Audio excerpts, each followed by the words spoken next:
sangue sulle costole del toro nell'arena. La gente urla dai pulpiti, colpiscilo alla schiena.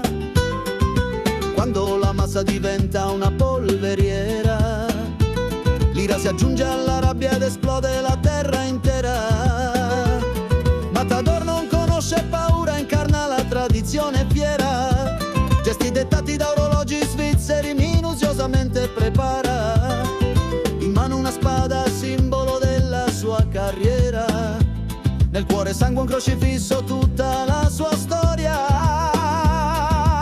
In scena non ci sono attori, due gemelli d'oro, una giacca piena di bottoni, una donna si toglie il velo.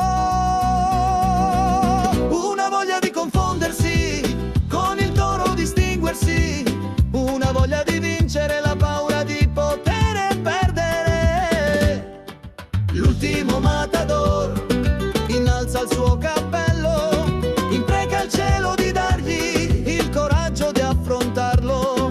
La polvere lanciata al cielo per vedere dove tira il vento. La gente tutta in piedi applaude, il torero sta morendo.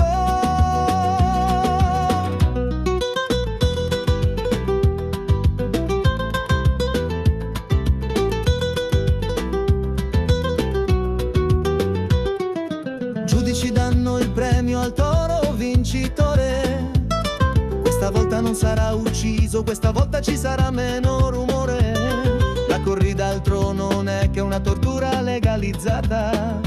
Hemingway ne fece una rosa rossa, una poesia carbonizzata. Matador non conosce paura, incarna la tradizione fiera. Gesti dettati da orologi svizzeri, minuziosamente prepara.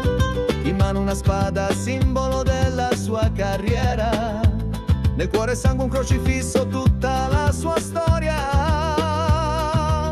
In scena non ci sono attori, due gemelli d'oro, una giacca piena di bottoni, una donna si toglie il velo. Una voglia di confondersi, con il toro distinguersi, una voglia di vincere, la paura di poter perdere.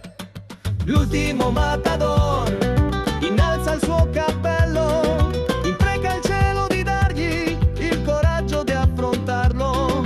La polvere lanciata al cielo per vedere dove tira il vento. La gente tutta in piedi applaude, il torero sta morendo. L'ultimo matador innalza il suo cappello, impreca il cielo di dargli il coraggio di affrontarlo.